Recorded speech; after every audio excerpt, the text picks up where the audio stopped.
Women and Tax e diretora do CESA, atuante em direito empresarial na área de tributação indireta e, mais recentemente, recebeu o reconhecimento pela terceira vez como Latin American Indirect Tax Leader of the Year 2024. Doutora Renata, está com a palavra para os seus 15 minutos. Obrigada.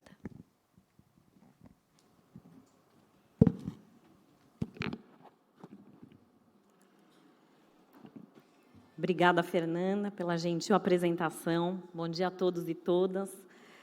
Agradeço imensamente à BDF por esse convite, nas pessoas da sua presidente Betina, do presidente honorário Gustavo Brigagão, da Daniele, que traz luz para esse evento, para todo o comitê organizador, Ana Carolina Monguilô,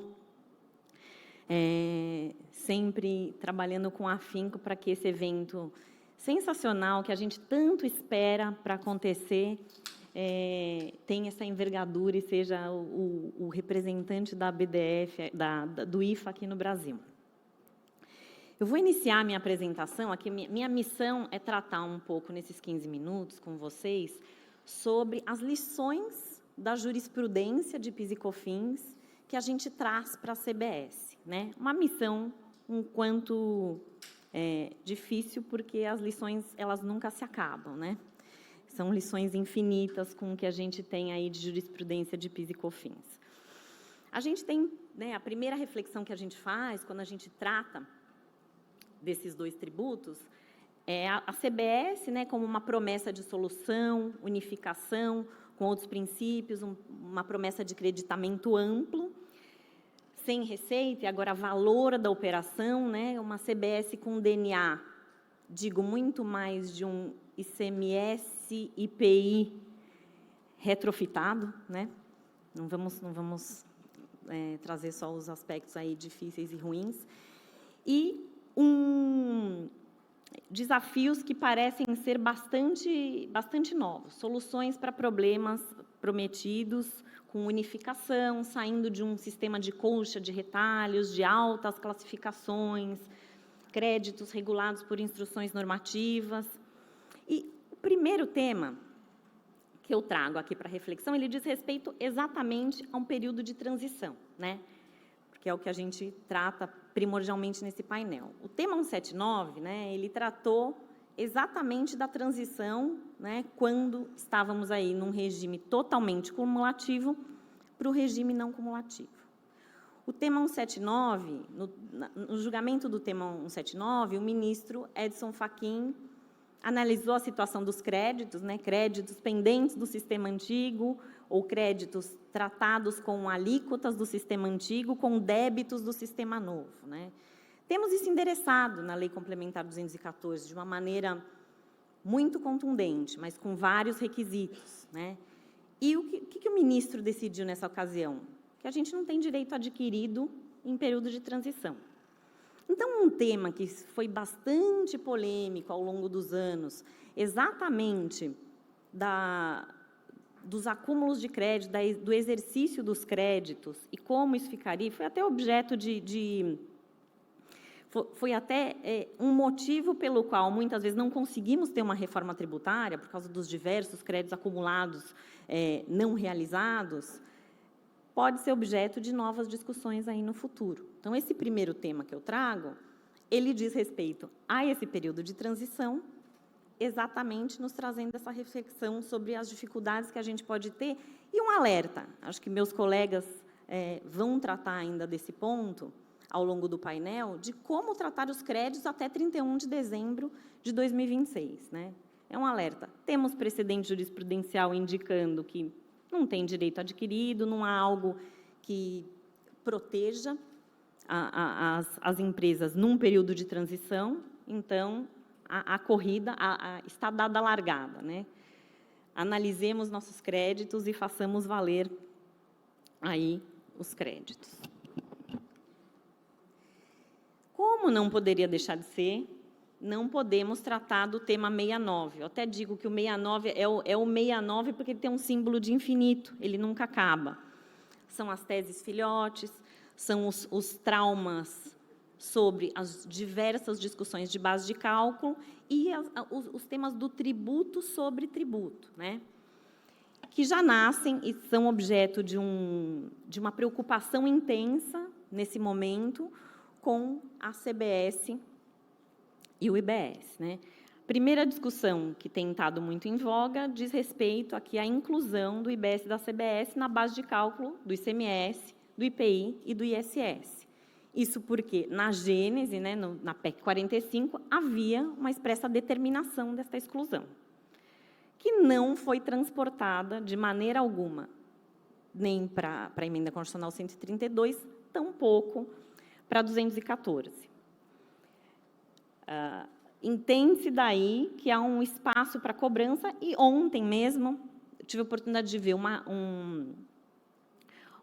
artigo do Jota, da Cristiane Conforte, em que ela disse que também ouviu, né, dos 3 entes federativos, que há uma intenção efetiva de tributar e de que essa inclusão ocorra por perda de arrecadação. Então, a preocupação está posta, né?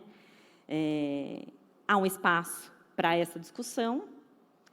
Ela, assim como ocorreu no tema 69, ela traz resultados e visões por parte do contribuinte diametralmente opostas às esperadas, olhando as bases, os pilares do sistema novo que está sendo desenhado com a reforma tributária do consumo: simplicidade, transparência, neutralidade, com essas novas inclusões.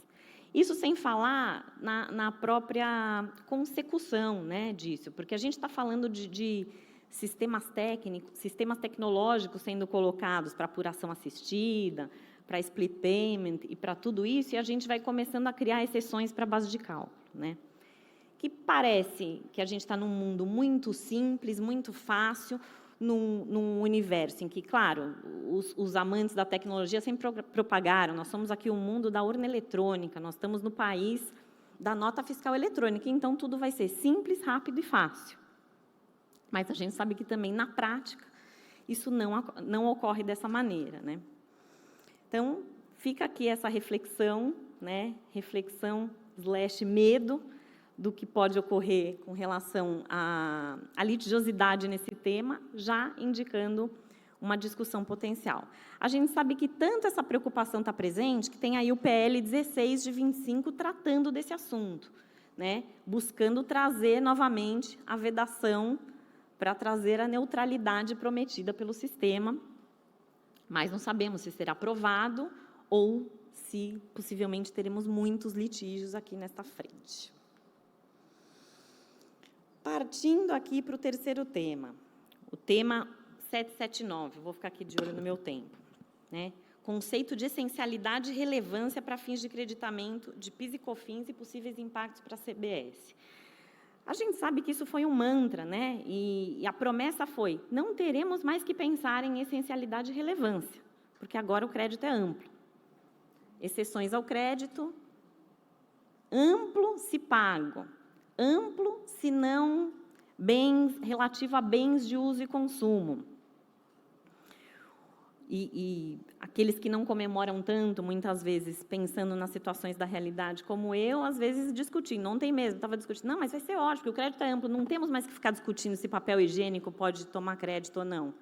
Eu falei, bom, eu não vejo nada mais de uso pessoal do que papel higiênico, né? Mas podemos aí pensar nas diversas discussões que a gente pode ter a partir daí. Uso pessoal. Saímos do relevância e essencialidade, mas temos também conexão com a atividade econômica do contribuinte posta na legislação. Conexão com a atividade econômica. Então, o texto fala exatamente em não relacionados ao desenvolvimento de atividade econômica. A gente já viu esse filme, né? A Lei Candir já tinha, atividade alheia ao estabelecimento. O que é relativo à atividade econômica? O que é alheio ao estabelecimento? Podemos ter um novo conceito sendo discutido de uma maneira muito mais larga e com potencial para muito mais litígios, né? Com o que é relativo ou não é relativo ao estabelecimento. Muito mais que essencialidade, podemos ter que resgatar toda esta saga da essencialidade. Então, podemos ter aí uma segunda temporada do 69, do 779, nessas discussões futuras. A essencialidade e relevância para a atividade econômica não estão mortas e não estão no passado, ainda vão estar sendo discutidos aí nos próximos tempos com a gente. O terceiro tema aqui, eu coloco muito mais como um alerta, porque a gente tem aí nos descontos condicionais e incondicionais, né, o fato da gente ter transportado exatamente os dispositivos de exclusão dos descontos incondicionais da base de cálculo da CBS, da legislação do PIS e da COFINS, ICMS, enfim, traz para nós a obrigação de continuar seguindo e acompanhando muito de perto esse tema, porque não temos uma definição, temos as duas turmas do STJ tratando de forma divergente o tema, muitos olhando para a mesma situação e tratando como forma de custo de aquisição, formação de preço e, portanto, desconto incondicional. E outros olhando para a questão do evento futuro incerto, portanto, ocorreu, se você coloca um produto numa gôndola para exibição, se há trocas nesses contratos complexos de parceria, talvez isso seja um tema de questionamento aí futuro. Então, a obrigação de continuar acompanhando isso de perto, revendo esses contratos complexos e essas obrigações recíprocas persiste nessa lição que a gente continua aí com os descontos. O 337, eu trouxe aqui o tema 337, ele trata muito da coexistência dos dois sistemas, em situações em que aqui, na discussão desse tema, o ministro Toffoli até diz o que iniciou-se com algumas exceções, acabando sendo uma fonte de infinitos incentivos fiscais sendo concedidos de forma indireta, né? Aqui o exemplo é simples, você tem aqui serviços de vigilância e limpeza, um com direito a crédito de vale-transporte, vale-refeição, e uniforme e outro não, né? Isonomia, mesmo tipo de estrutura de custo, mesmo tipo de atividade com custos relativos a pessoas, deveria ser diferente? E aí, a gente quebra um pouco aquele paradigma de que a gente está num sistema em que coexistem cumulativo e não cumulativo, mas agora a gente tem um sistema uno, com crédito amplo, em que tudo está resolvido, porque, na verdade, nós temos ainda dois sistemas, nós temos atividades em que regimes diferenciados e específicos coexistirão, e aqui, né, o diabo mora nos detalhes, mas começar a iniciar-se aí por analisar possíveis exceções, como a gente tem exceções sendo pedidas para prestação de serviços, né? A gente sabe que muda muito o custo do prestador de serviço, então, projeto de lei 63, tratando disso, olha, vamos criar um crédito presumido para prestação de serviços, podem ser o começo da construção de um novo sistema como o PIS e a COFINS, que foi construído nos últimos 20 anos, né? Com uma colcha de retalhos, um sem número de exceções, e um pesadelo, um caos para que nós, com o qual nós temos que lidar aí no dia a dia. Aproveitei aqui para trazer também um tema de documento fiscal, notas fiscais inidôneas, né, tratado pelo CARF. Então, não posso ter crédito com relação a notas fiscais inidôneas. É jurisprudência também, né, muito recorrente no judiciário para os outros tributos indiretos, ICMS, especialmente a um sem número de autuações, Brasil inteiro. E para o PIS e para a COFINS, a gente tem aqui a discussão no CARF. Sabemos que também, no novo sistema, há um condicionamento à idoneidade aí do documento, só que a gente tem um sistema fora do controle do contribuinte. Então, num mundo em que está prometido uma solução muito simples, em que a gente tem urna eletrônica e nota fiscal eletrônica, a gente não pode esquecer que a gente ficou, da implantação da nota fiscal eletrônica, durante 10 anos discutindo e tendo litígios relativos ao sistema eletrônico. E era uma nota, não era uma mudança de existência, né? Então, a gente gosta de dizer, o sistema, a gênese de tudo que está sendo desenhado é uma gênese em laboratório de um clone perfeito sem doenças futuras, mas o que a gente acabou tendo foi um filho quase bonito de pais feios, né? Que são o ICMS, o IPI, o PIS e a COFINS, que a gente olha e fala assim, será que quando ele crescer ele vai ficar feio? Então, eu acho que é um desafio que a gente tem, com a tecnologia, inclusive. Por fim, o tema 304, muito mais para dizer que a sustentabilidade, que antes era objeto de questionamento, aqui a gente tinha uma declaração de inconstitucionalidade, uma discussão de inconstitucionalidade de crédito de recicláveis, totalmente incorporada no sistema. Então, tem lições de casa que foram feitas por aqueles que estão desenhando esse sistema e foram devidamente incorporadas. Sinais de alerta, né? Finalizando aqui a minha fala.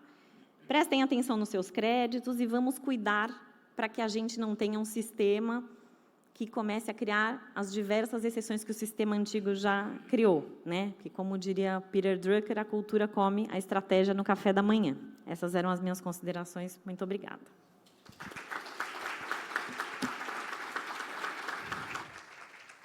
Obrigada, doutora Renata. Ela deixou muito claro que a gente tem que olhar para o passado para entender o futuro, né? Passando rapidamente ao próximo palestrante, é a doutora Andréa Dweck.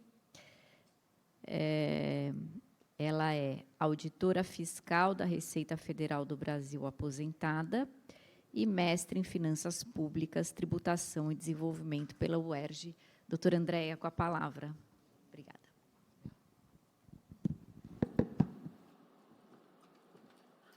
Meu copo, obrigada. Só me ensina aí como é que faz isso aí. Ah, tá. Beleza. Então, não marca, não. Estou me ajeitando, gente. Tá. Tá bom, obrigada.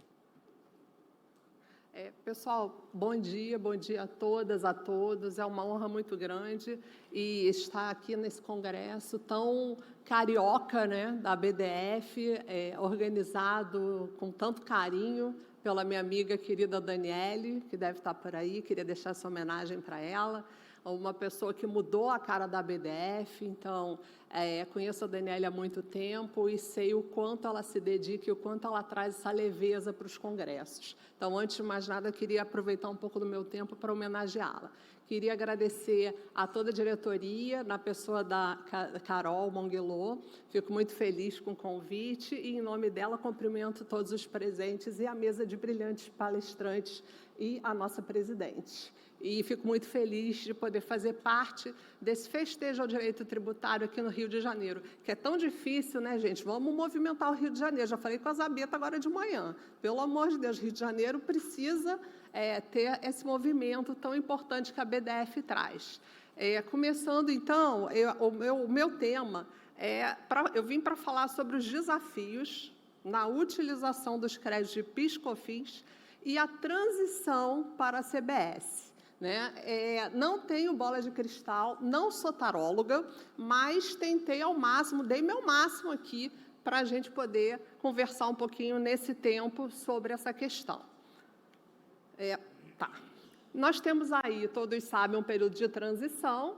Em 31 de dezembro de 2026, extingue-se o PIS/COFINS, extingue-se o PIS/COFINS, extingue-se o PIS/COFINS. E 1º de janeiro de 2027 começa a CBS. Ah, Andréia, por que você falou 3 vezes extingue-se o PIS/COFINS? Gente, porque vai acabar. Então, é uma situação que não é novidade hoje. Não é novidade hoje. A gente já sabe disso. Então, como a gente já sabe disso, a gente pode se preparar. A gente já tem essa informação. Não é que a gente acordou de manhã com o PIS/COFINS acabou, foi extinto, está no DOU. Todo mundo lê DOU, quem é tributarista tem que ler DOU, porque todo dia é uma novidade. Então, eu estou aqui com as minhas sócias agora, né, do Heleno Torres de Rio, e aqui a gente tem que ler DOU, porque senão a vida tem que funcionar, né? Então, pessoal, dia 31/12/2026, extingue-se o PIS/COFINS, e dia 1º inicia a CBS. Ah, Andréia, mas por que você está frisando isso? Porque tem consequências. Claro que tem consequências. 5 anos nós temos para fiscalização atuar desse término, desse marco, e 5 anos os contribuintes vão ter para resolver a sua situação no PIS/COFINS. Isso é um preceito que, para fisco e contribuintes, deve prevalecer. Se a gente tem uma glosa de créditos de 5 anos para trás, porque o PIS/COFINS vai acabar em 31/12/2026, a gente tem que ter os 5 anos, que agora troquei as bolas, o contribuinte precisa ter 5 anos para poder usar esses créditos. E a gente vai ter esse julgamento, a gente vai ter esse contencioso. Então, pessoal, a gente vai trocar o pneu com o carro andando? Sim. Tudo que é novo, pessoal, apavora, né, gente? Tudo que é novo, que vem de novidade aí, a gente fica apavorado.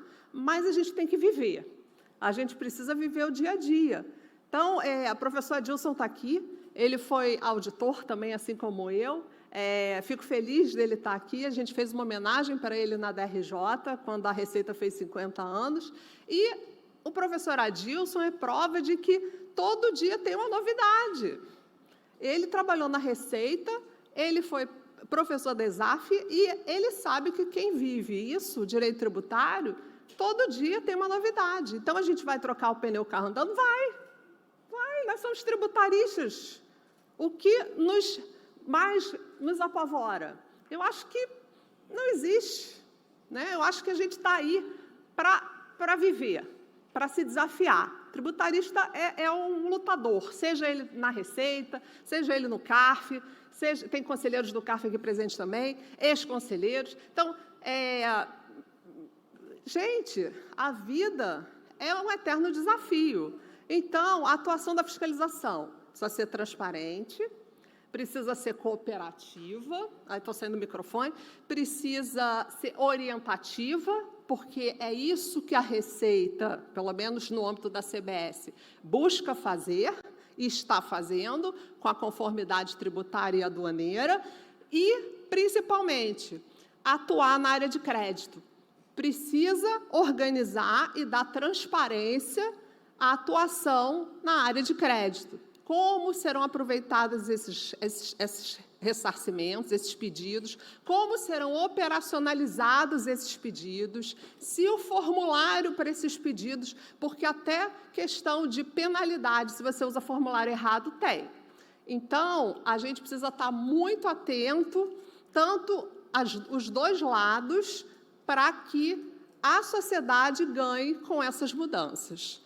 E, nesse sentido, o PIS e a COFINS, eles têm condição de ter a sua continuidade nesse período de transição. Claro que todo mundo, julgar tudo, autuar tudo, vai ser um trabalho hercúleo, principalmente falando agora de CBS, né? Estou falando de CBS, IBS eu nem fui chamada para falar, então isso aí é uma questão à parte, mas sim trocar o pneu com o carro andando.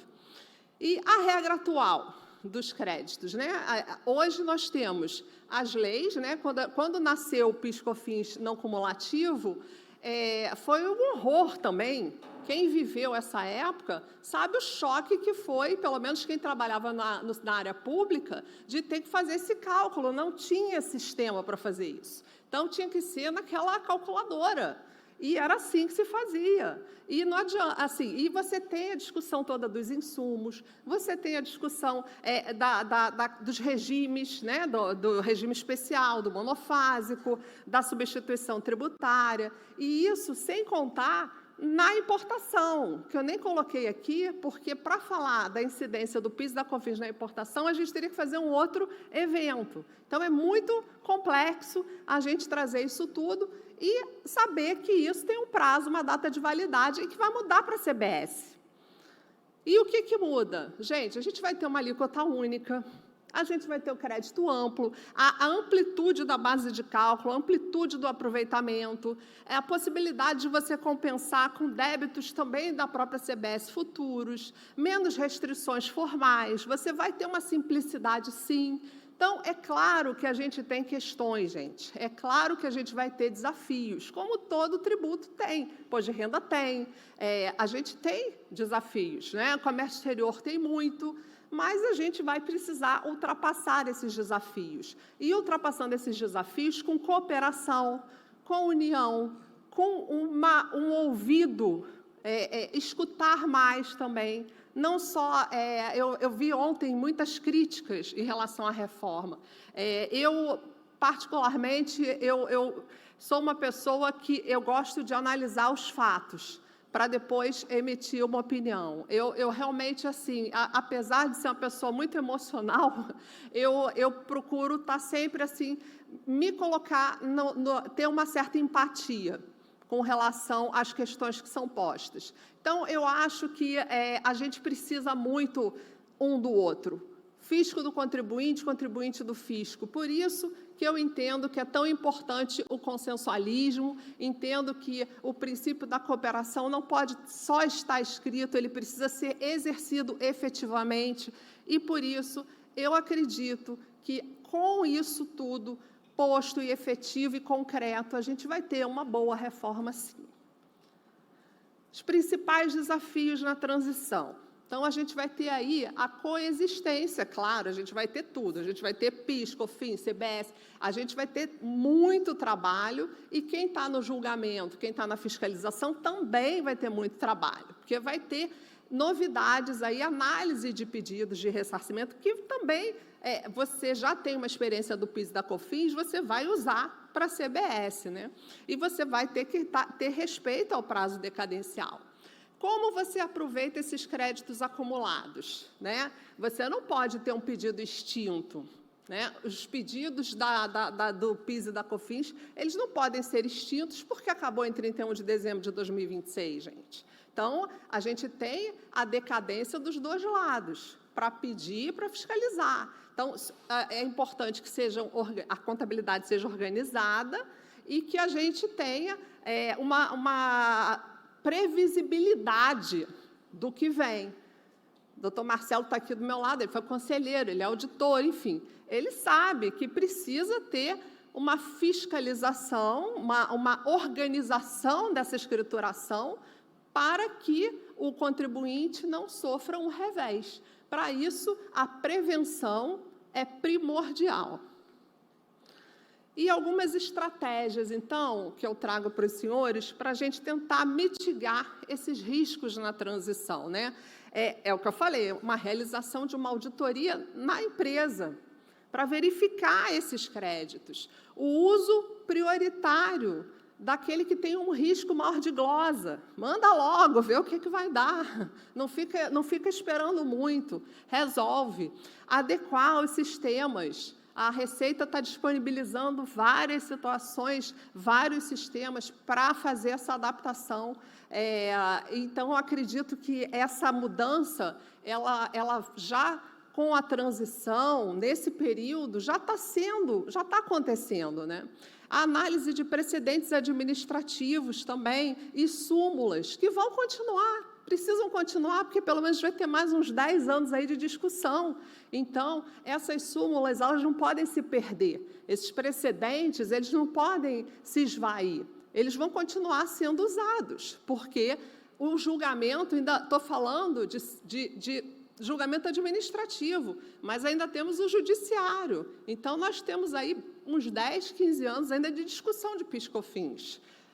Com relação à prevenção, à fiscalização e à verificação da subsunção do monitoramento da Receita, isso também é muito importante, verificar o plano que a Receita está fazendo de fiscalização para 2027.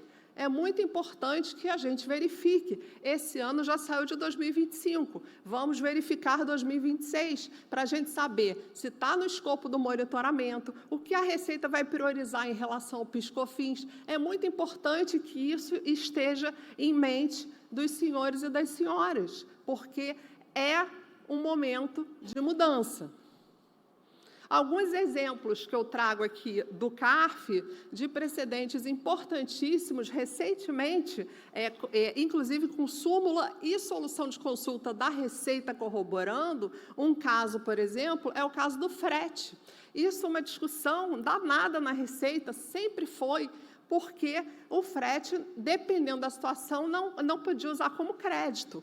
E aí, a solução de consulta 90 de 2025 acabou com isso e incluiu o creditamento do frete em relação ao PIS e à COFINS. Então, também temos uma súmula do CARF 188. A súmula do CARF vincula o julgamento todo, tanto do CARF quanto da DRJ, DRJR para pequeno valor, mas não vincula a fiscalização, que aconteceu? A Receita fez a solução de consulta, aí vincula a fiscalização.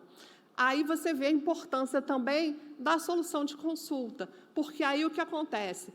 A solução de consulta sendo editada e publicada, vincula a fiscalização. Uma súmula do CARF não vincula a fiscalização. Então, por dever de ofício, mesmo você tendo súmula da DRJ, o auditor fiscal ele precisa lançar.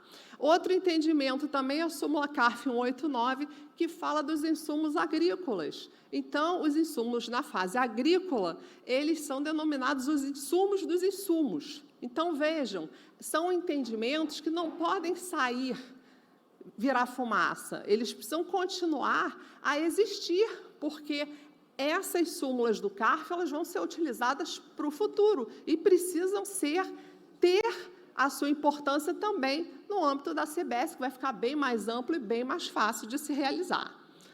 Pessoal, então, a transição e pós-transição, a gente vai ter que conviver, né, com as regras, é importante, eu já falei isso, apesar de extintas as contribuições do PIS e da COFINS, as discussões elas vão continuar.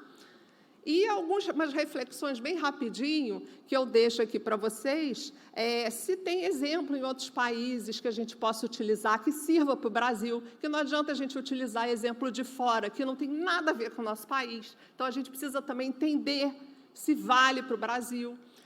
Questões em relação à harmonização, que me incomoda profundamente, e à uniformização, eu não posso acreditar que sejam palavras ao vento. Precisa existir, precisa realizar, precisa fazer. E outra coisa que me chamou a atenção foi que no PLP 108, doutora Fernanda, já estou terminando, não há prevenção de conflitos escrito lá. Então, é uma coisa que também tem me incomodado, porque só fala em solução. Temos que prevenir o conflito tributário e aduaneiro. Pessoal, o pior naufrágio é não partir, como diz Amir Klink. Então, eu fico por aqui, agradeço a todos e a todas que tiveram a paciência de me escutar e fico à disposição para os debates. Muito obrigada.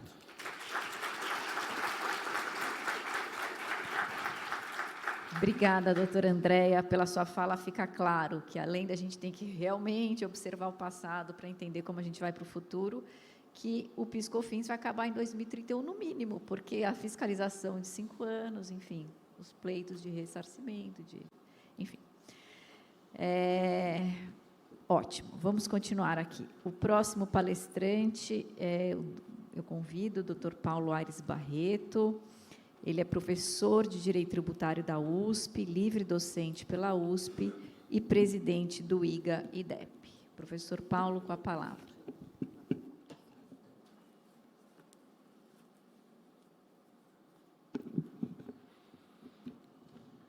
Bom dia a todas e todos. É uma satisfação estar uma vez mais nesse evento, nesse tradicional congresso organizado pela BDF. Cumprimento os meus colegas de mesa, na pessoa da minha querida amiga Fernanda Camano, que hoje preside a sessão. Cumprimento o auditório, também nas presenças seletas do professor Luiz Eduardo Chueri, do professor Adilson Rodrigues Pires e, em nome da organização, da Ana Carolina Monguilô, cumprimento a Dani Brigagão, Gustavo Brigagão, a Betina, por essa realização. Só quem organiza congresso sabe o quanto há de transpiração para que eventos dessa natureza se realizem com a excelência que nós aqui verificamos.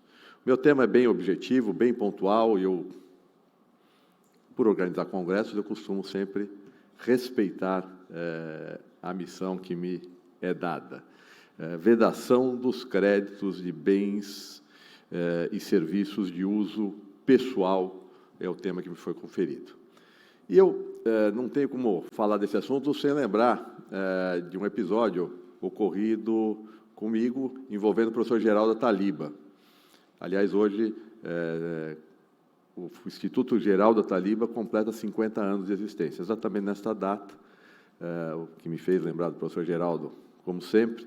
E um dia ele me ligou no escritório, não tinha internet, faz bastante tempo, e fez menção à busca por uma legislação de 1958. Paulo, você tem Alexa aí? Tenho. Pega a lei tal, número tal, artigo tal. Peguei. Lê para mim. Li. E aí ele disse, está vendo, Paulo Aires? Essa é a origem da não cumulatividade posta no plano legal. A doutrina não se apercebeu que esse tema foi levado, foi alçado ao plano constitucional, portanto, as restrições que cabiam em 58, na linha de que o que a lei dá, a lei pode também tirar, hoje não mais se sustentam, porque eu tenho um regramento constitucional sobre o tema que não contempla as mesmas exceções que a lei originalmente continha. E essa foi uma luta do professor Geraldo muito forte, ao lado do professor Paulo de Barros Carvalho, Roca Arrasa e tantos outros, que acabou por culminar com um movimento legislativo importante, que foi a Lei Candir. A Lei Candir, que é de 96, Lei Complementar 87 de 96, que, a meu sentir, numa vitória da doutrina, uma vitória desses congressos, desses eventos, desses debates, acabou por legitimar o crédito do bem de uso e consumo. Obviamente, com um diferimento no tempo para a aplicação daquela decisão legislatória. Nós vamos dar, mas não é hoje. Hoje não tem dinheiro, então um pouquinho mais para frente. E esse direito foi sendo postergado no tempo. Curiosamente, a previsão hoje é de que ele prevaleça em 2033, exatamente quando terá início pleno a nossa reforma tributária. Por que eu trago esse histórico? Exatamente porque a reforma que alardeia estar agora concedendo o direito de crédito amplo, geral e irrestrito, talvez não esteja dando nada de novo. É algo que, em certa medida, já estava reconhecido pelo direito positivo brasileiro, só não havia condições de caixa para a efetiva fruição deste direito. Essa é uma primeira consideração que eu gostaria de fazer. Uma segunda consideração diz respeito ao PIS/COFINS e à não cumulatividade deste imposto. Eu lembro de uma passagem também com o Antoninho Marmo Trevisan, que à época estava muito envolvido com as coisas de governo, nos debates da legislação que criava a não cumulatividade do PIS/COFINS. E ele dizia, retrospectivamente, o seguinte, Paulo, no momento dos debates, tudo dava direito a crédito. Não havia nenhuma divergência em relação a isso entre os formuladores da legislação. Aprovada a lei, sempre alguém quer proteger o erário, e aí surge uma instrução normativa com uma noção de insumo que é totalmente descompassada com aquela prevista em lei, e nós precisamos de 10, 15, 20 anos para o Poder Judiciário dizer que a IN é ilegal e que, portanto, o insumo não é aquilo que a Receita Federal pretendia que insumo fosse. Trago essa reflexão porque a emenda constitucional 132, e notadamente a Lei Complementar 214, trazem essa questão do não creditamento, da impossibilidade de você tomar o crédito do chamado bem de uso e consumo pessoal. Esse, aliás, foi o ponto de inflexão em relação à minha participação nos debates sobre a reforma tributária. Eu sempre digo, sempre conto essa história, eu estava almoçando com o professor Eurico De Santi, em São Paulo, há uns 12, 13 anos, e ele falou, Paulo, me dá licença um minutinho, eu estou com uma ideia de fazer um projeto de reforma tributária, eu estou vendo que o Bernardo Api está sentado na mesa ali próximo a gente, eu vou lá conversar com ele. Meu erro foi não ter segurado o Eurico. Se tivesse segurado, talvez o cenário fosse outro no dia de hoje. Mas ele foi, conversou e o resultado está aí. É um projeto vitorioso do professor Eurico, do Bernardo Api, e a gente vai saber no tempo qual é a dimensão do erro, do acerto. É impossível hoje afirmar categoricamente, seja a excelência da reforma, seja a circunstância dela ter muitos efeitos, é algo que a gente vai vivenciar. O que eu quero trazer, e por isso que eu digo que foi o meu ponto de inflexão em relação à própria discussão da reforma, é que, certa data, me convidaram para ir ao CECIF e discutir exatamente esse assunto. E eu senti que não havia discussão. Eu senti que eu podia ficar horas falando sobre as minhas preocupações relativamente à inserção no texto de restrições ao chamado bem de uso e consumo, e que eu ia chover no molhado, ia pregar no deserto. Na minha modesta opinião, o assunto estava resolvido no Brasil legislativamente, o bem de uso e consumo dá direito a crédito, a referência ao pessoal é algo que não precisaria existir, porque, evidentemente, se eu estou comprando a passagem do sócio para ele sair de férias com a família, isso não tem nada a ver com a atividade da empresa e, portanto, não dá direito de crédito. Se é a gasolina ou o diesel do iate dele, também não. No mais, o tema é eminentemente probatório, é eminentemente de fiscalização. E toda vez que você quer, numa canetada, colocar na lei uma regra que vai resolver a vida do fisco e fazer com que ele não tenha mais que fiscalizar, você vai, eventualmente, ou cometer um erro ou praticar um exagero. E eu acho que é o caminho que se trilhou aqui na Lei Complementar 214 de 2015. Primeiro, eu particularmente prefiro sempre as definições conotativas, ou seja, se eu tiver que dizer o que é bem de uso, consumo pessoal, puxa, talvez o melhor caminho seja, olha, é um conceito de operação com terceiro que não guarde nenhuma pertinência com a atividade desenvolvida pela empresa. Parece algo que resolve o problema. Até a preocupação do legislador em relação a esse tema do direito de crédito, ela é forte, porque ele sabe como as coisas funcionam no Brasil. Então, quando se prescreve, são excetuadas exclusivamente, é porque ele sabe que, se não tiver o exclusivamente, vamos avançar no direito de crédito do contribuinte.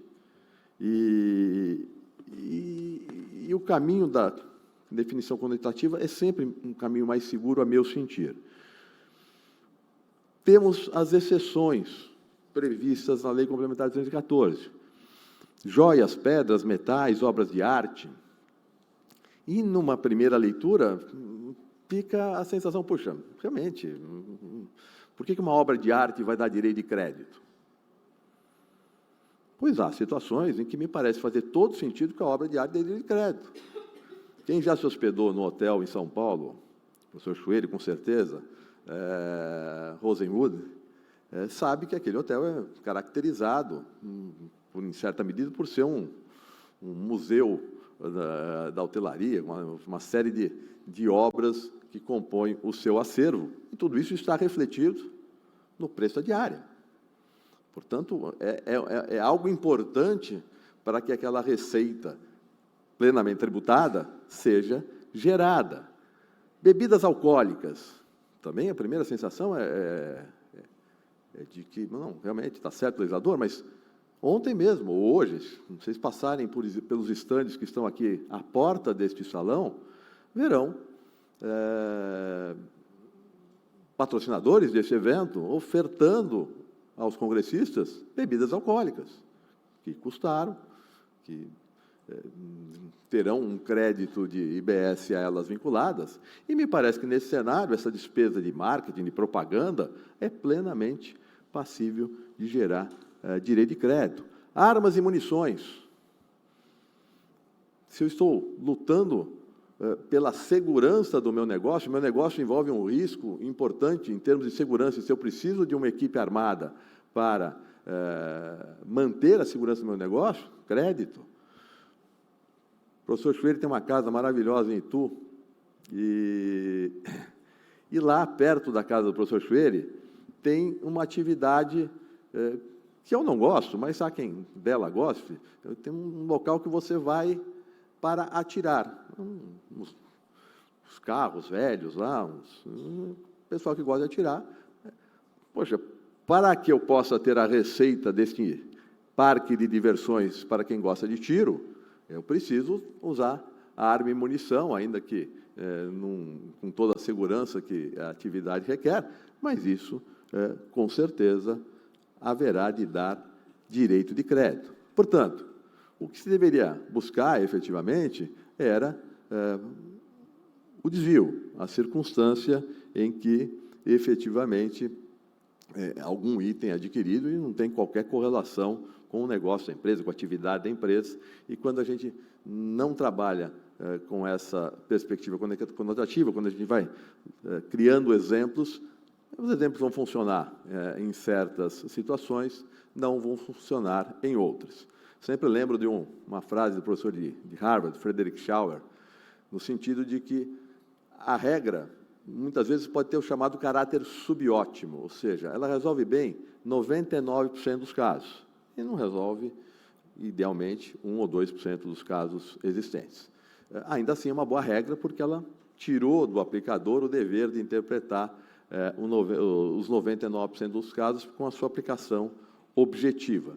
Mas é preciso tomar cuidado com isso, porque eu posso ter uma regra que sequer o caráter subótimo tem, e aí é palco para contencioso, manutenção deste cenário que nós estamos vivenciando.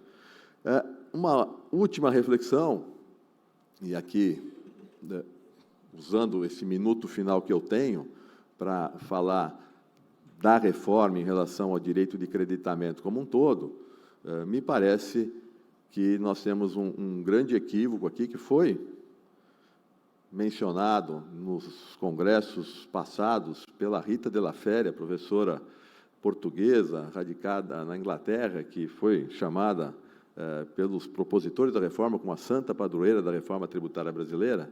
E a professora Rita, que era sempre trazida aqui para dizer como é que é o IVA mundial, reiteradamente afirmou: não cometam o erro de vincular o direito de crédito ao pagamento na etapa anterior. Isso vai gerar acumulação de tributos, isso vai desvirtuar o IVA de vocês. E aí o cenário foi o seguinte: durante toda a reforma se disse, tem que ter IBS, tem que ter IVA, porque 175 países do mundo tem IBS, tem IVA. Na hora de vincular o direito de crédito ao pagamento na etapa anterior, o mundo não faz isso, o mundo inteiro. Mas nós somos mais inteligentes, nós vamos fazer. Essa reforma tributária, muito fortemente trabalhada junto a autoridades administrativas, negociada com as administrações tributárias, municipais, estaduais e federais, ela está nos trazendo uma lógica de um capitalismo sem risco para o fisco.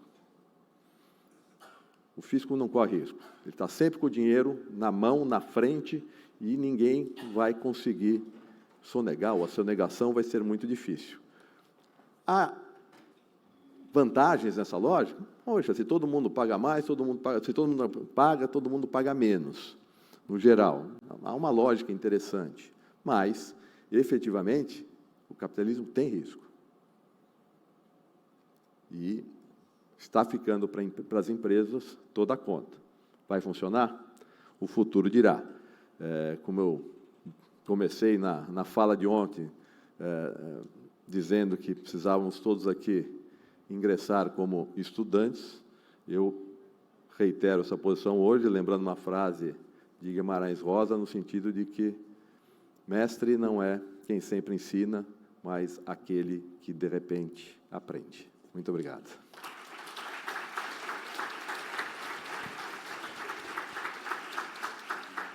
Obrigada, professor Paulo. Me lembrei agora da sua fala do livro da neutralidade e tributação, do professor André Mendes Moreira, que ele faz um apanhado da legislação, do PIS, COFINS, ICMS, IPI, e todos os atos normativos infralegais que foram continuamente limitando o direito ao creditamento. Vale a pena ler essa obra que eu acabei de me lembrar. Eu chamo o próximo palestrante, o Dr. Daniel Ávila. Dr. Daniel Ávila, só um momentinho. Ele é procurador da Fazenda Nacional, ex-assessor de ministro do Supremo Tribunal Federal, ex-diretor do Centro de Altos Estudos da PGFN no Rio, mestre em Finanças Públicas, Tributação e Desenvolvimento pela UERJ, e ele vai falar sobre o indébito de PIS/COFINS reconhecido pelo Poder Judiciário, a compensação com a CBS. Com a palavra, doutor Daniel. Bom dia a todos. É com uma imensa alegria que eu retorno aqui ao Congresso da BDF. Gostaria de agradecer a todos a realização e mesmo a mesa nas pessoas dos organizadores Ana Carolina, Daniele Brigagão, e vou abrir aqui uma rápida exceção na pessoa da Yandara, incansável, secretária, assessora e colaboradora para todas as horas da BDF, que todos nós conhecemos e certamente já tivemos alguma demanda acalantada por ela. Pois bem, o tema que me coube falar aqui é acerca da reforma tributária, acerca das decisões dos créditos de PIS/COFINS em face do indébito tributário no contexto do judiciário. Mas é inevitável que, como ponto de partida, a gente se proponha a uma brevíssima reflexão de onde partimos o momento da reforma tributária. Como muitos já disseram aqui, a reforma concilia a expectativa do novo, talvez mesmo do disruptivo, com o nosso sentimento já cotidiano de diversas reformas tributárias, emendas constitucionais que reformaram a Constituição, um grau de complexidade no sistema incansável, uma ampliação da constitucionalização formal que, a rigor, já nos empreendeu por diferentes reformas. Não resta dúvida que a emenda 132 me parece ser a mais auspiciosa desde a introdução do sistema constitucional tributário na própria Constituição. Nada obstante, seria ela, de fato, capaz de nos entregar o que esperamos, ou pelo menos as expectativas que nelas nós depositamos? Uma tributação em base ampla, não cumulatividade, a simplificação de mais de 5.400 legislações municipais, 27 legislações federativas. Tudo isso parece uma promessa auspiciosa, mas seria, de fato, disruptivo? Eu convido os senhores a olharem essa fotografia. Ela é bastante famosa para falar de alterações. O tempo que as distancia é 13 anos. Na primeira direita, nós temos a Quinta Avenida com inúmeras charretes em um único carro. Na outra, 13 anos depois, nós temos a Quinta Avenida com infinitos carros e apenas uma charrete. É o que é utilizado para falar de disruptivo. Seria a reforma tributária disruptiva? Ou estaria entre o anseio do novo e do velho? Bem, a reforma tem como principal fator de motivação a simplificação. Mas falar de simplificação, quando o tema é creditamento de PIS/COFINS e compensação, parece quase um desafio em si. Inúmeras decisões judiciais já recortaram a base de cálculo do PIS/COFINS. A alternância da segurança jurídica mediante as decisões judiciais costuma ser o principal elemento de insegurança no nosso sistema, ou certamente um dos que mais contribui para ele. Despretensiosamente, eu pretendo aqui destacar alguns recortes normativos e, sem nenhuma expectativa de definitividade, apresentar um provisório contorno de como se dá a matéria no momento. Tá? Então, começaríamos pela seguinte pergunta: qual é o fundamento para a compensação dos créditos de PIS/COFINS no contexto do fim do PIS/COFINS agora, em 2027, e do início da CBS? Ora, o fundamento é a própria Constituição, que delega a competência normativa à lei complementar, e o tratamento expresso, o que ainda não está positivado para o ICMS, mas temos norma positiva para a CBS, no artigo 378 e seguinte da Lei Complementar 214. E, nesse contexto, lá se traz expressamente que, para que se tenha a compensação, e aqui estamos tratando ainda da compensação de créditos escriturais, sobretudo, tá? Tem-se como principal requisito que eles estejam devidamente escriturados até 1º de janeiro de 2027. A apropriação dele exige que, em 1º de janeiro, eles estejam escriturados pelo contribuinte. O primeiro questionamento que surge aqui nesse contexto é, bem, então vamos todos a uma corrida e escriturar os créditos? Foi dada a largada, como já se disse? É a nossa única alternativa? Certamente, é o caminho mais seguro. Mas seria a única interpretação possível? Bem sabemos que, muitas vezes, talvez não se tenha ainda, em 2027, firmada-se a tese que permitiria essa tomada de crédito referente a algum elemento que possa vir a ser qualificado como insumo. Lembremos aqui que esse é um problema que não afeta apenas os créditos escriturais. Por quê? Porque, por exemplo, no estado de graça da jurisprudência, o tema 1119 da jurisprudência da repercussão geral do STF, por exemplo, admite que, em processo de mandado de segurança coletivo, sejam alcançados pelas decisões todos os afetados pelo direito coletivo, desde que ainda associado, né, à instituição. E, nesse contexto, nada impede que alguém, de repente, se descubra afetado por uma decisão que, inclusive, transitou em julgado e está ali declarando e recolhendo algo que não deveria compor sua base de cálculo.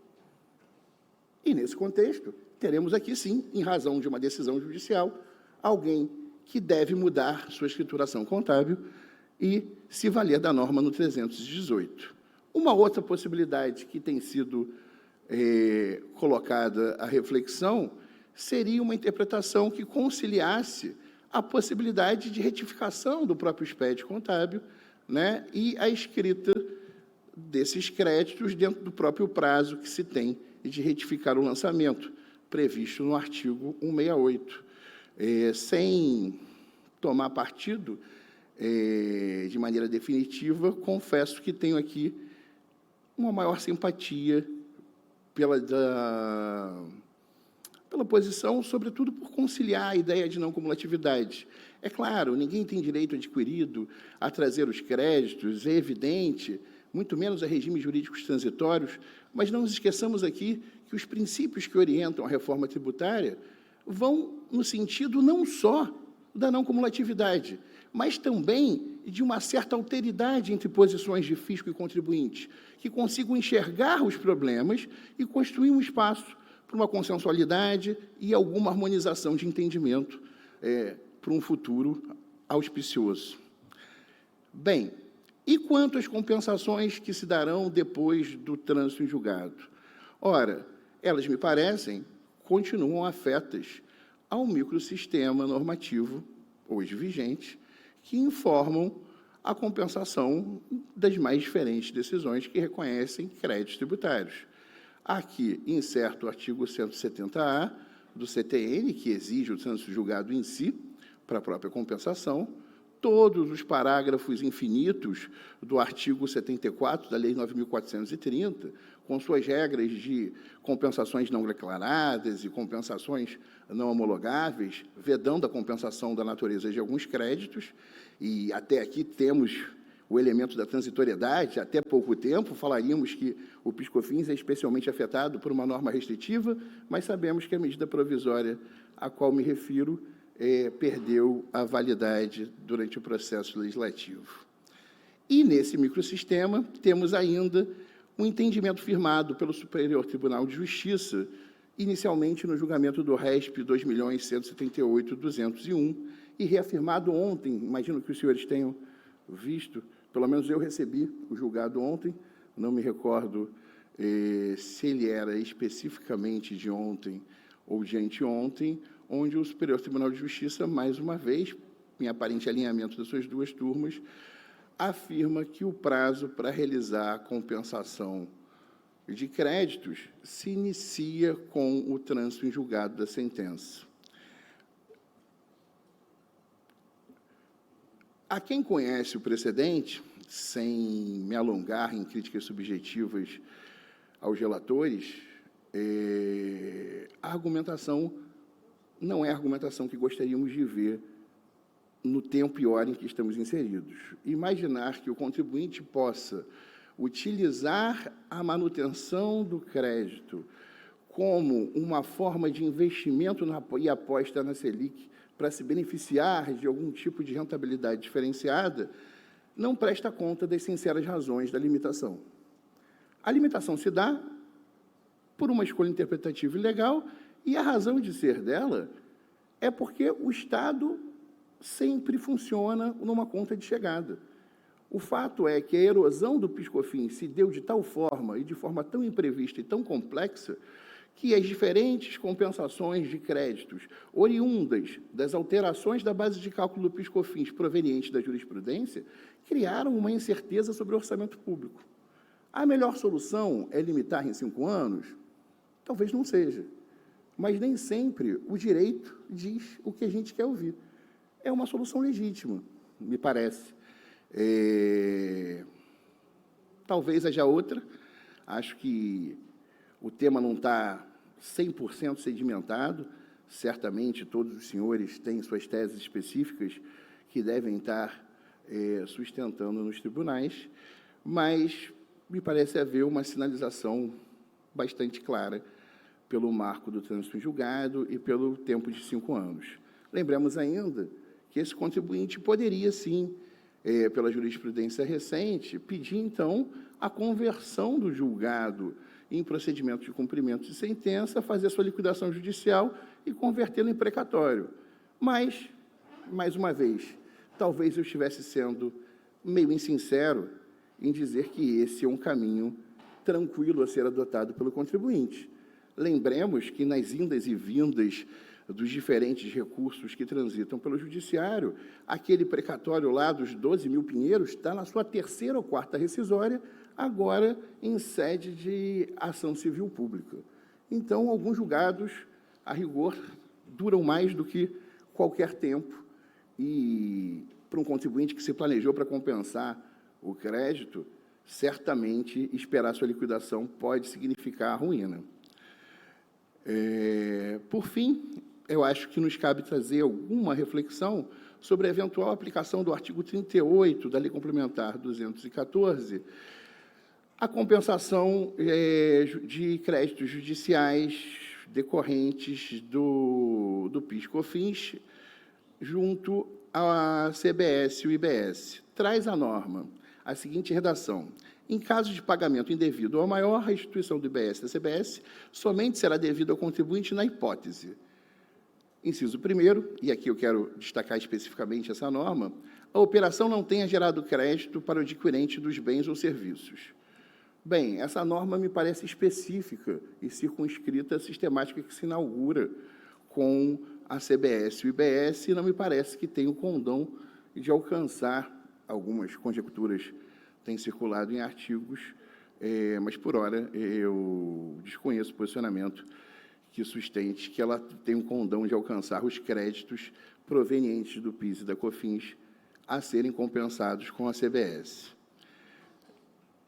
Pois bem, a título de encerramento, nos cabe aqui refletir de como poderemos contribuir e quais serão as bússolas teóricas que permitirão levar os desafios interpretativos de um período de transição, de novas legislações, ao melhor resultado que a sociedade poderia ter, isso, e dentre eles, a maior harmonização e a menor conflituosidade possível. Me parece aqui que a gente deve casar 2 premissas, inevitavelmente. A primeira é a teoria geral do direito. Nela, certamente, repousa todos os elementos da interpretação que conferem sistematicidade a todo o ordenamento jurídico. E nós vamos precisar de uma linha condutora aqui entre o novo e o velho. Mas, de outro lado, é importante que nós não esqueçamos também a que ponto os precedentes judiciais permitem se aplicar ao direito que agora se inaugura. Como o professor Paulo citou o professor Frederic Schauer, falecido no ano passado, em setembro, vale a pena lembrar que ele costumava dizer que os precedentes judiciais eram uma perspectiva do direito à igualdade aplicado no tempo. Nessa perspectiva, todos nós seremos chamados a refletir, a jurisprudência terá que decidir o que é efetivamente igual e de que forma os conceitos efetivamente passam a inovar dentro do marco da Emenda Constitucional 132. E, para encerrar, uma frase de Ariano Suassuna muito citada: acho que não devemos ser nem otimistas, porque otimistas são tolos, nem pessimistas, porque pessimistas são chatos. Podemos ser realistas e esperançosos com a reforma e imaginar que ela vai contribuir para algo bom, mas não vai ser o remédio de todas as nossas dores. Obrigado.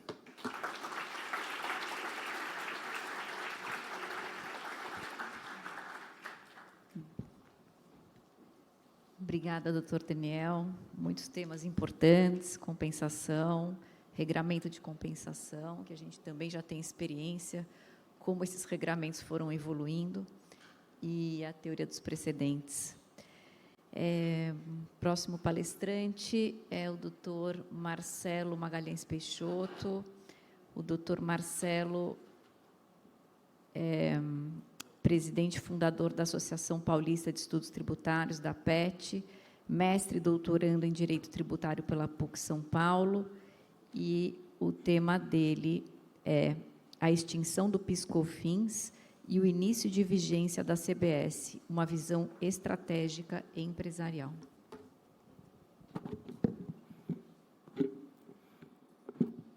Bom dia a todos. Com muita alegria que eu aceitei o convite que me foi feito pela coordenação desse evento, professora Betina, professor Gustavo Brigagão, Daniela, no qual eu agradeço imensamente. Quero também aqui cumprimentar a minha mesa, na pessoa da minha presidente, a Fernanda, e, dito isso, eu quero aqui trazer alguns comentários meus sobre o tema. Esse é um tema muito amplo, dá para fazer um congresso só sobre PIS e COFINS, e a minha palestra, o que pediram para mim foi a extinção do PIS e COFINS e o início da vigência da CBS, e me pediram uma visão estratégia empresarial sobre o tema, Quer dizer, um desafio interessante, E com relação à ideia da visão estratégia empresarial, de cara, esse é um tema extremamente técnico, jurídico, tributário e contábil. Então, para enfrentar bem esse tema, a gente tem que deixar, principalmente quando a gente fala de saldos de créditos, o direito e a contabilidade ele tem que estar aí muito vinculado. Não adianta você ou nós aqui utilizarmos determinados créditos, com base numa tese, inclusive bem elaborada, ou até mesmo um crédito legítimo, mas isso não conversar com as obrigações acessórias como um todo, a ECD, a DCTF, o PERDCOMP, a própria escrituração contábil, com a mecanização feita com retificações. Então, isso é fundamental. Apontar determinados créditos, e com essa corrida, como foi trazida aqui pelo Daniel, o artigo 378 da Lei Complementar 214, traz aí uma interpretação que eu não concordo muito, mas que esses créditos devem estar todos escriturados, até o dia, até até 31 de dezembro de 2026. Significa que, se eu não escriturei até essa data e eu detectei esses créditos após 2027, eu não poderia recuperá-los. Essa é uma interpretação tanto quanto absurda, não é? Mas talvez pela falta de clareza na redação do caput do artigo 378, e já conhecendo bem como funciona, né, o nosso fisco, na dúvida, termina-se havendo, sim, questionamentos. Paulo Aires trouxe para vocês aqui o comentário com o Trevisan sobre a MP 66, né, quando se imputaram a não cumulatividade do PIS e da COFINS, se pensou ali num crédito amplo, um crédito físico, né? Depois veio uma IN e mudou a coisa. A redação da MP não estava muito clara, como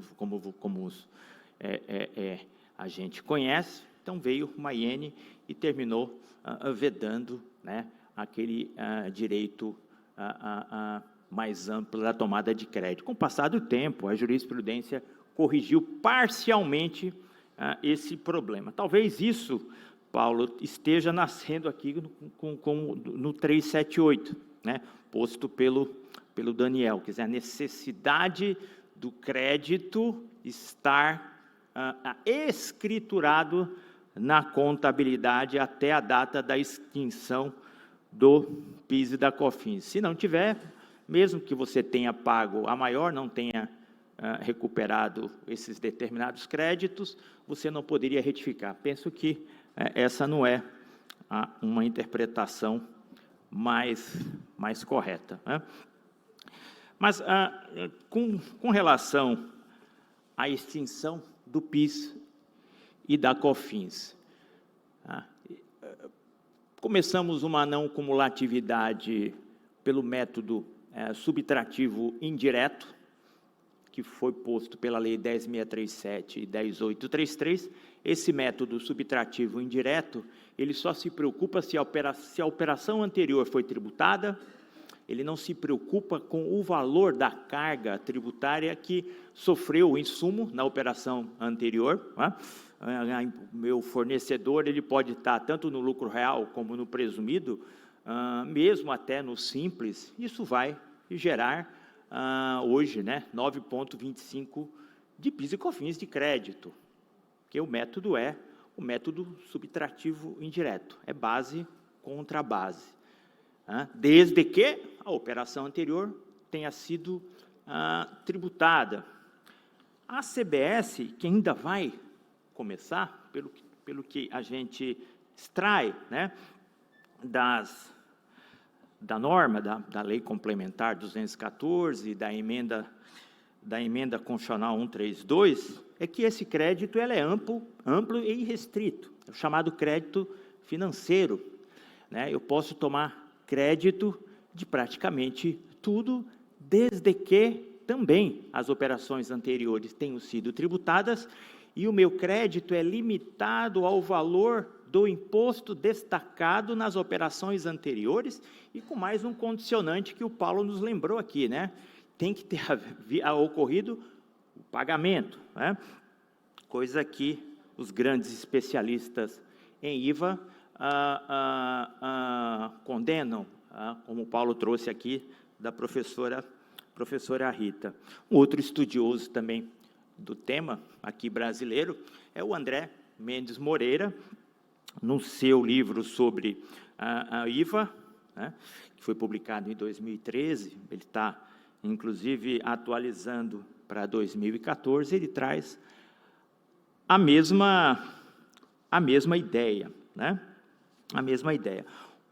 Um enfoque que eu quero também aqui chamar a atenção, além de vocês, lógico, aqueles que trabalham com PIS e COFINS e estão pensando nessa transição e na utilização desses créditos, em conversar direitinho ali com o pessoal da contabilidade, né, é chamar um pouco a atenção para o setor de serviço. Ontem eu estava no hotel e fazendo pesquisa para minha palestra, eu fiquei impressionado. Eu estou fazendo a escrituração de alguns imóveis na minha pessoa física recentemente, e está lá na guia que eu paguei para o tribunal, que eu pago para o Tribunal de Justiça. Vamos colocar aqui, em geral, R$10.000 de um imóvel, né, para fazer a escrituração, e está lá 4.200 de emolumentos. E tem lá diversas outras taxas, e o ISS estava lá também, destacado, de 5%. O que vai para o bolso do cartório é o valor relativo aos emolumentos, R$4.200, sem nenhum tipo de retenção. E aí, na pesquisa, eu vi o seguinte, que vai incidir IVA sobre essa taxa de emolumentos. Hoje incide ISS, vai incidir IVA.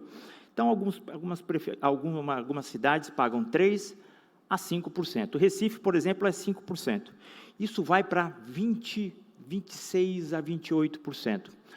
Ou seja, nós vamos ter um processo de encarecimento para registro de imóveis de quase 30% do valor que se 30% acima do valor do que se paga hoje.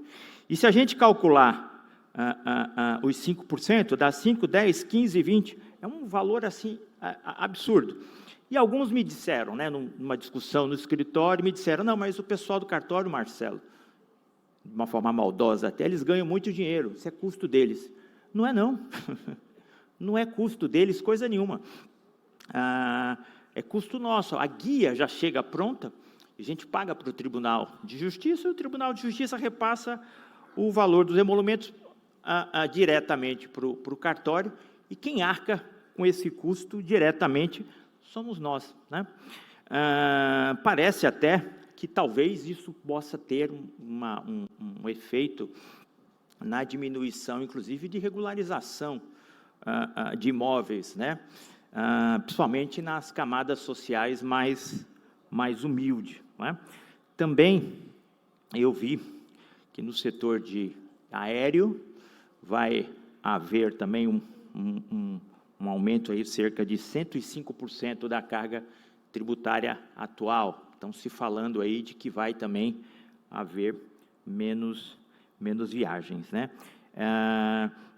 Então, a gente vai ter que, não só, alguns setores não vão ter que só se organizarem, estudarem a legislação e fazerem planejamento para se estruturarem. Vão ter que, de fato, né, buscar as associações, os seus senadores e deputados e rever algumas questões pontuais, porque é muita distorção. Olha só, o setor de hospital, os hospitais hoje pagam, independente se estão no lucro real, eles pagam PIS/COFINS sobre a receita de hospital cumulativo, 365.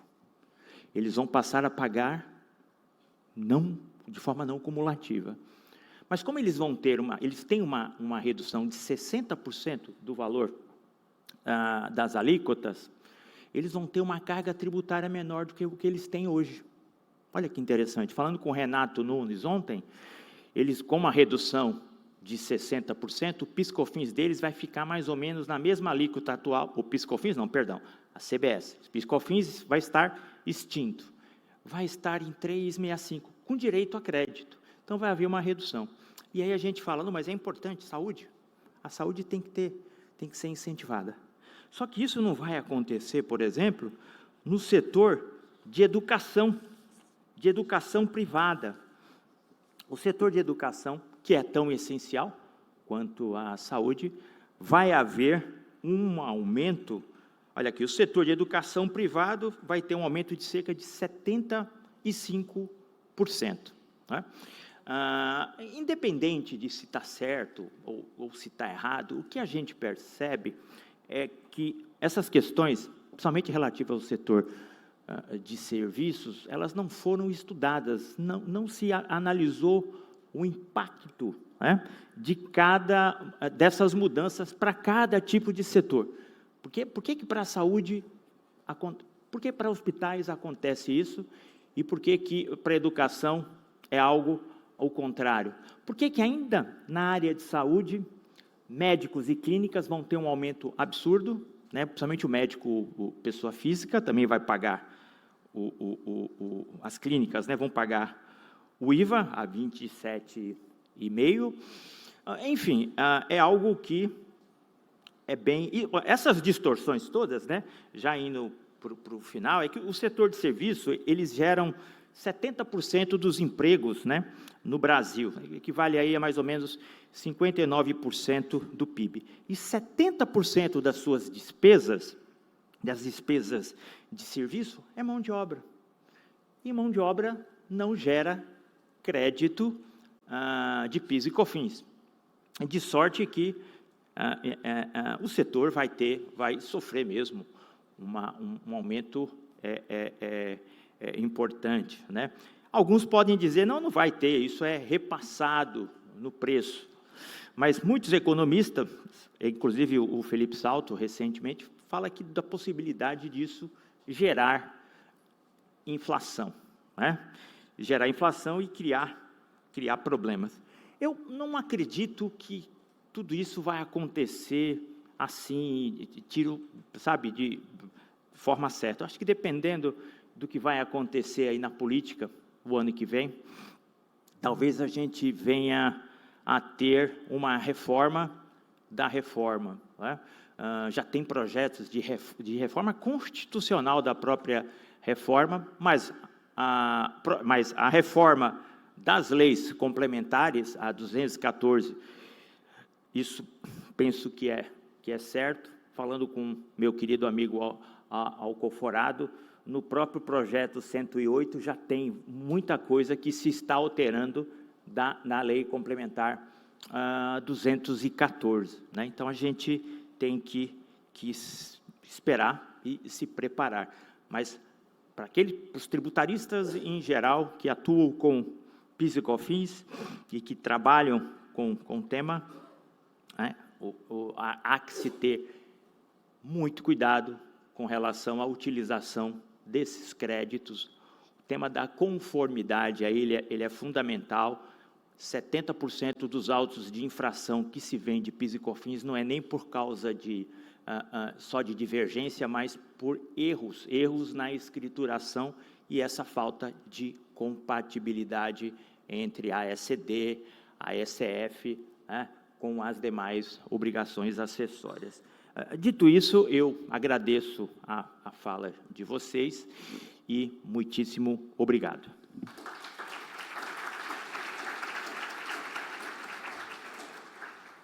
Obrigada, Marcelo. Eu passo, então, a palavra à próxima e última palestrante, a doutora Carla Tredici. A doutora Carla, ela fez um MBA em Gestão Tributária pela FIPECAF, FEA-USP, e é secretária executiva do Comitê de Empresas da ABAT, e integra o Comitê Acadêmico Permanente do CEMT, a BDF. A doutora Carla vai falar sobre a base de cálculo da CBS e suas diferenças em relação ao PIS/COFINS. Obrigada. Obrigada. Bom, falar depois desses brilhantes palestrantes é um tanto desafiador, mas vamos tentar. Primeiro, parabenizar o evento fantástico, agradecer a oportunidade, no nome da Ana Monguilot, parceira de muitos projetos na BDF, é uma alegria estar aqui. E algo que, ouvindo a fala da Fernanda Camano, nossa presidente, no começo da palestra, e as falas que vieram depois sobre o antes e o depois, a transição, e até referência aos nossos mestres, eu acho interessante como nós, tributaristas, e apaixonados pelo direito tributário, conseguimos transformar essa reforma tributária em poesia. E o que me coube aqui falar é sobre base de cálculo e as diferenças na base de cálculo da CBS em relação ao PIS/COFINS. E, para começar, destaco aqui 2 pontos que eu vejo como 2 grandes desafios do nosso sistema atual. E, parecem que são os mesmos, mas, na verdade, são dois conceitos diferentes, né? O tributo por dentro, então, o tributo integrando a sua própria base de cálculo, esse efeito geralmente dado na alíquota, e o tributo sobre outros tributos, né, decorrente dessa multiplicidade de tributos que nós temos e a tributação em cascata.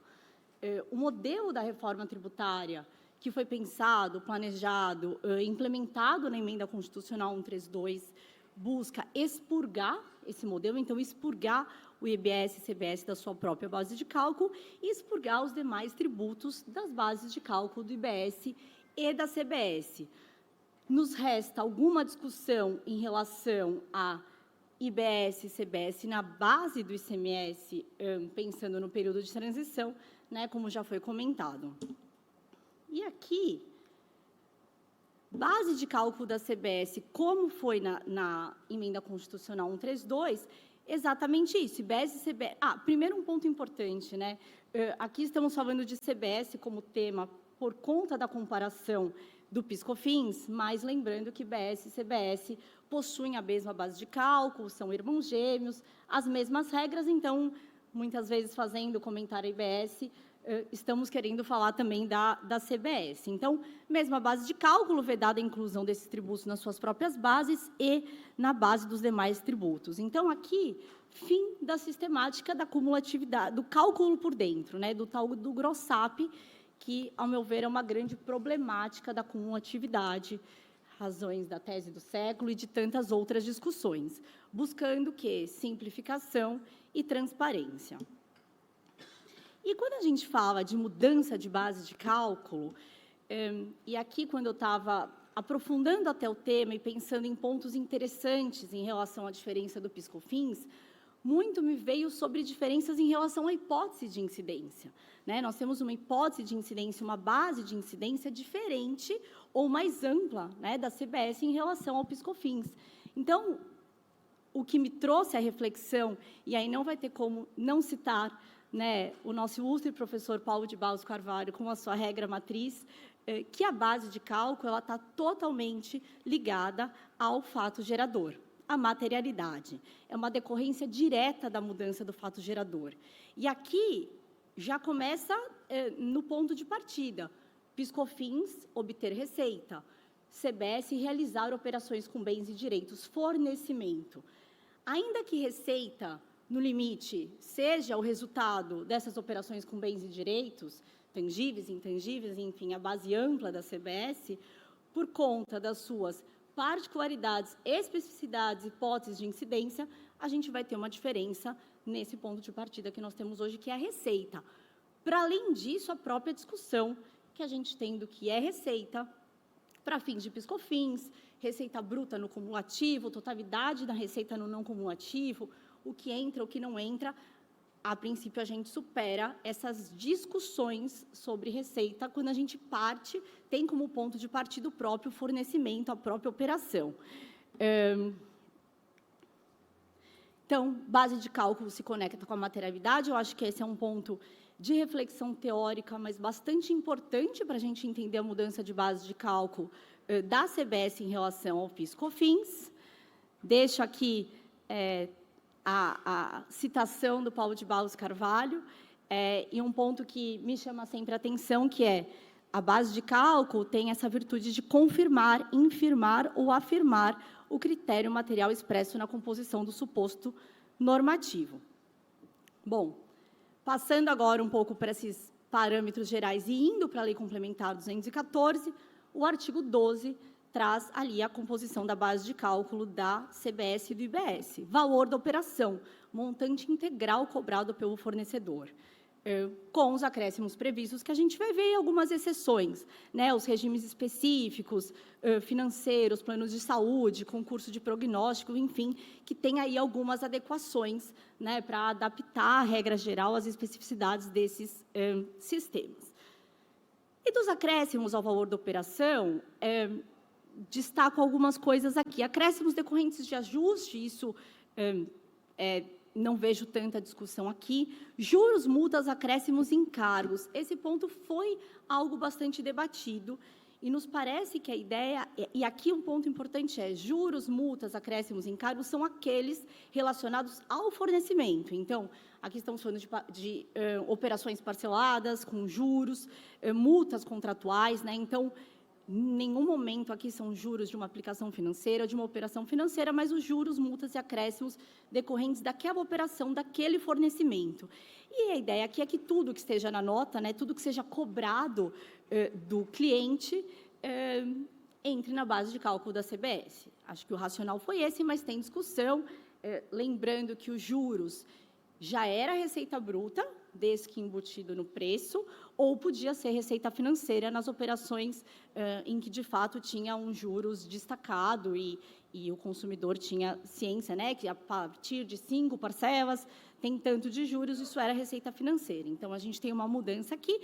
E, quando falava em multas, tem uma discussão também. Será que as multas, que, na verdade, são sancionatórias, faria sentido estar embutido aqui na base de cálculo da CBS? Bom, e passando aqui para a exceção dos montantes de IBS, CBS, IPI, PIS/COFINS, ICMS e ISS, que ficou claro que não integram a base de cálculo do IBS e da CBS.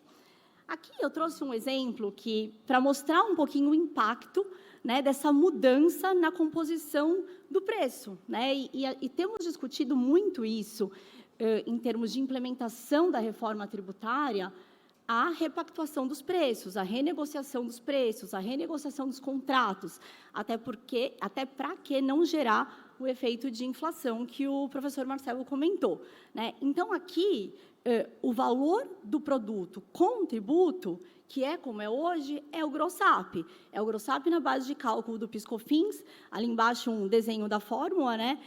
A GROSSAP da base de cálculo do ICMS e o IPI apenas por fora. Quando a gente tira esses tributos, o valor do preço fica menor, né? Por isso que a gente muito fala em renegociação, porque a gente precisa tirar os tributos do preço para você começar a entender a nova sistemática e implementar a nova sistemática nos contratos. Aqui um exemplo de nota fiscal, considerando a tributação atual e considerando a tributação pós-reforma, o preço muda. Aqui o valor da nota, inclusive, ficou menor, porque no meu exemplo aqui, desculpa, deixa eu voltar, era uma operação de circulação de mercadorias com IPI, né? Então, mudando agora para uma alíquota ali estimada de 28%, o meu valor da nota total ficou menor. Se fosse uma operação de serviço, esse valor da nota seria maior, né? E daí a gente tem que olhar outros parâmetros, que é a questão da não cumulatividade, impacto na cadeia, né? Claro, aqui é um exemplo simplório, né, do impacto na formação do preço. Bom, o que não integra a base de cálculo do IBS e CBS? Descontos incondicionais, isso não é novo. Ponto relevante, esse desconto precisa estar destacado na nota. E a gente vai manter essa discussão, né? Porque temos discussões e temos posicionamentos dos tribunais até de que esse desconto ele não necessariamente precisaria estar destacado na nota, desde que cumprisse as condições de ser um desconto incondicional. Mas a regra deixa claro a obrigatoriedade disso estar destacado na nota. Conversando ontem com um dos professores, ele até comentou, né, a gente continua na escravidão da nota, e parece que é um pouco disso. A nota é muito relevante também no novo sistema. E eu destaco o ponto dos reembolsos e ressarcimentos. Bom, esses reembolsos e ressarcimentos, eles emplacam situações como das agências de turismo, que emitem, né, que recebem o valor do cliente e vai repassar para uma companhia aérea, as empresas de gestão de benefício, as plataformas de intermediação, né, que são sistemas e operações que, na verdade, até já praticam um split do ponto de vista operacional. Então, isso está fora, mas isso está fora desde que essa documentação fiscal esteja em nome de terceiro, né? Seja por conta e ordem de terceiro. E aqui vale uma comparação com o cost sharing. A princípio, da forma que a norma está posta, o cost sharing seria hipótese de incidência da CBS. O que a gente vai falar um pouquinho daqui a pouco, muito nos preocupa, porque o cost sharing não é um fornecimento, ele é uma estrutura de gestão das empresas, né? Mas da forma que está, o cost sharing entraria, e não só entraria, como entraria numa hipótese de operação não onerosa e sujeita à avaliação a valor de mercado, ainda fazendo referência com as regras de preço de transferência. Esse é um ponto bastante importante, porque o cost sharing é uma sistemática extremamente aplicada pelas empresas. Bom, passada essa parte, adoção de valores de mercado. Quais são as hipóteses em que vão ser adotados os valores de mercado? Falta de valor da operação, operações sem valor determinado, operações entre partes relacionadas não onerosas, e aí entra o cost sharing, ou a valor inferior ao de mercado, e as hipóteses de arbitramento. O arbitramento,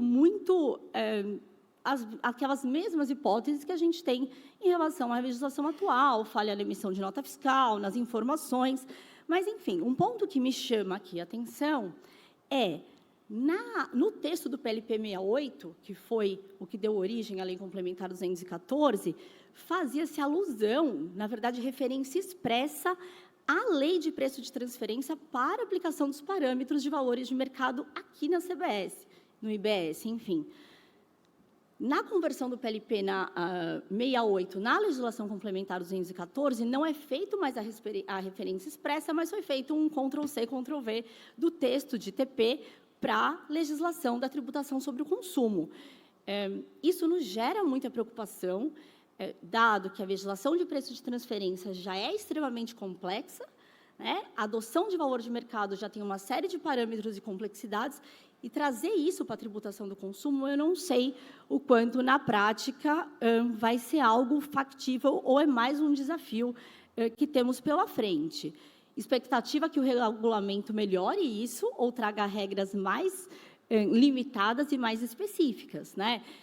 Porque, com exceção das commodities, que tem ali valor negociado em bolsa, para todas as operações determinar um parâmetro de mercado me parece bastante complicado. Então, esse é um ponto que me chama a atenção.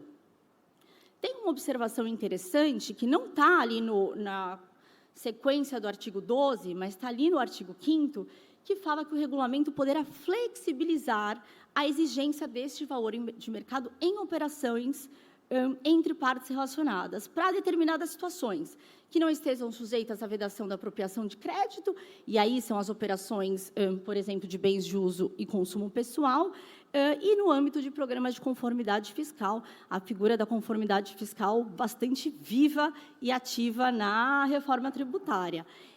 Então, ao meu ver, existe talvez uma possibilidade, ou deveria existir uma brecha aqui, que, por exemplo, o cost sharing entrasse numa exceção à adoção de valor de mercado para essas operações. Vamos ver o que vem. Bom, e caminhando para o fim, pontos de destaque aqui da CBS e a comparação com o PIS/COFINS. Para mim, começa na hipótese de incidência, critério da materialidade e a base de cálculo como uma consequência dessa materialidade, um PIS/COFINS não cumulativo com receita total ou receita bruta indo para um caminho de fornecimento, né? O tributo por fora e algumas hipóteses de incidência que eu destaco. Receita financeira, não temos IBS e CBS em receita financeira, até então tínhamos no regime cumulativo a 465, isso acaba, a não ser a receita financeira dentro do sistema específico do regime financeiro, e aí é outro seara. A tributação do imobilizado, né? Porque nós tínhamos uma limitação à tributação do PIS/COFINS quando você tinha venda de imobilizado, agora tem PIS/COFINS, tem a CBS na venda de imobilizado, antecipação de recebíveis não eram tributados e passam a ser tributados, antecipação de recebíveis, ao meu ver, não é um fornecimento em sentido estrito, mas é uma antecipação do pagamento. As operações onerosas, como que a gente comentou sobre as regras de TP, e os descontos incondicionais que continuam destacados na nota. Era isso que eu tinha para falar. Eu quero agradecer muito e, mais uma vez, a oportunidade, num congresso tão grandioso e com um tema tão oportuno, né? A despeito aqui do nosso PIS/COFINS ir para uma virada de chave em 2027, agora, em 2026, a gente já tem uma implementação efetiva do ponto de vista sistêmico, né? E as empresas, nossos clientes, parceiros, estão todos aqui se desafiando, e a reforma tributária está na agenda ponto -1 de prioridade aqui das empresas, né? Eu acho que é isso, gente. Obrigada.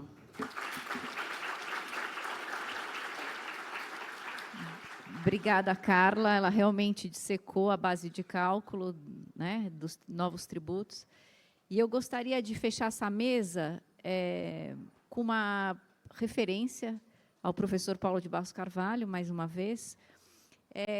Quando ele recebeu uma obra, um livro, a primeira edição do Estruturas Lógicas e o Sistema do Direito Positivo, do professor Lorival Villanova, o professor Lorival Villanova escreveu para ele: leia-o como quem estuda. E ele, curioso, foi até o professor Lorival Villanova indagar: o que é ler como quem estuda?